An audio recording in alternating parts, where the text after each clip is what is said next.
Welcome back to my film and TV channel. You're all staying safe and well. We're going to have a look at something called the Ballad of Wallis Island today. Yes, supposedly an island off the coast of Wales. This one, yes, I initially thought it was Scotland, but it looked far too warm to be far too warm and dry to be Scotland. So, yes, supposedly just off the coast of Wales. This is a 99-minute film. We'll talk about the time in a minute.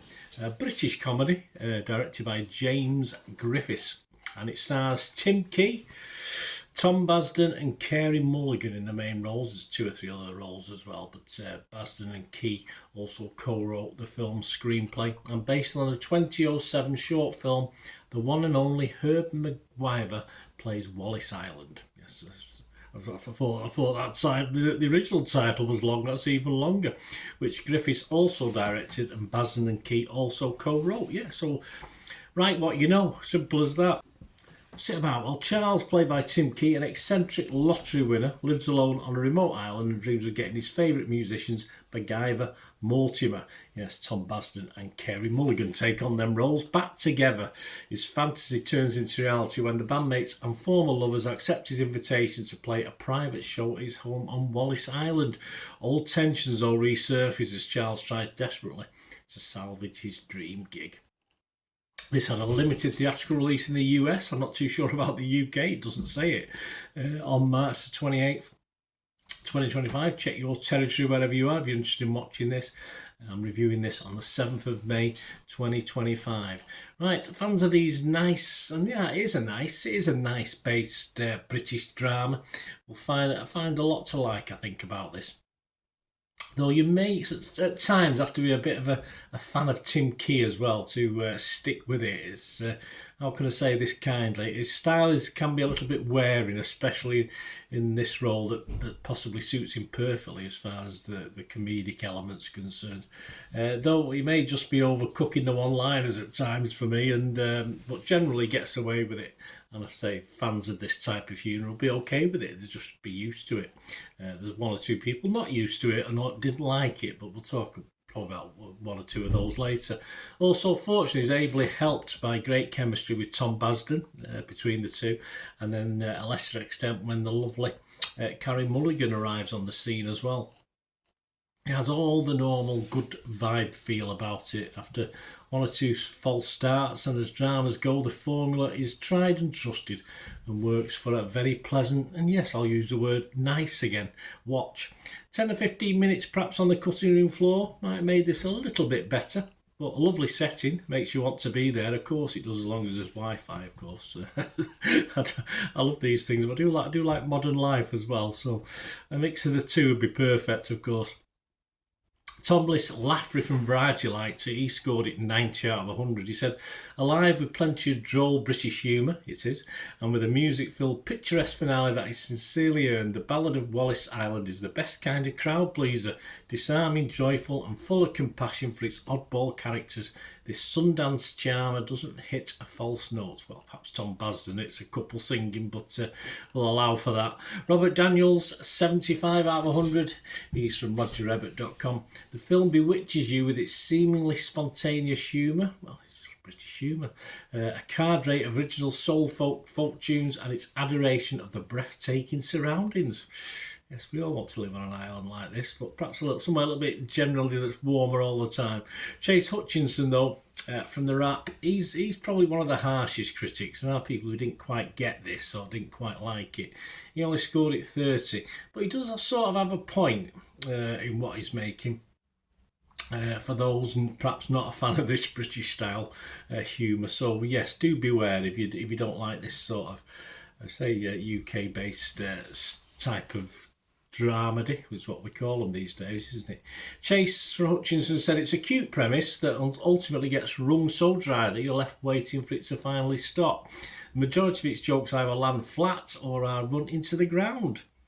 Even worse, it pulls on the heartstrings with such force and impatience that the audience manipulation is palpable in every painfully predictable scene.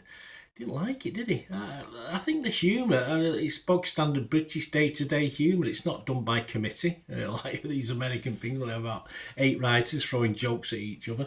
It's just, what we're used to in this country or over this side of the pond. And they don't all land, of course they don't, but you allow for that. And it'd be hard not to like the character delivering them, of course, in this one. And the context of which they're delivered as well, because it's obviously someone annoyed and someone who's trying to keep him happy. And we've all had to do things like that as Brits, you know, we've always had to.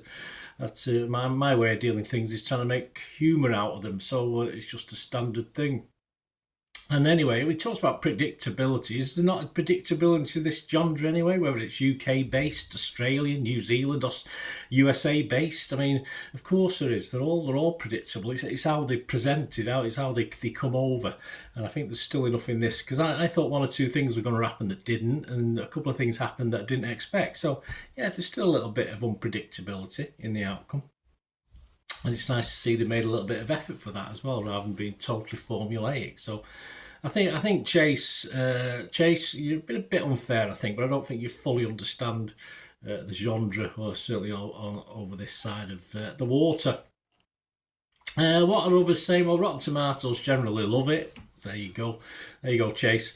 79 critics, 77 were fresh, just 2 rotten, 8.1 out of 10, which is a little bit high. I won't be as high as that in my score, but well worthy of it. The website's consensus: The Ballad of Wallis Island hums along at sweet melody without lapsing into outright sentimentality, mining a great deal of warmth from its humble premise. Metacritic 78 out of 100 based on 26 critics, 24 were positive, just 1 mixed and 1 negative.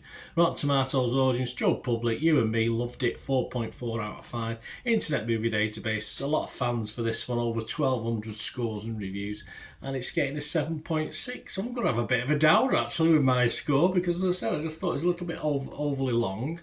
And although I won't go as bad as Chase, I can understand bits of what he's saying with this, in fairness. But on Rotten Tomatoes, I was fresh. On Metacritic, I was positive. And I'm going to give this a very watchable score. Recommend it, 6.5 out of 10.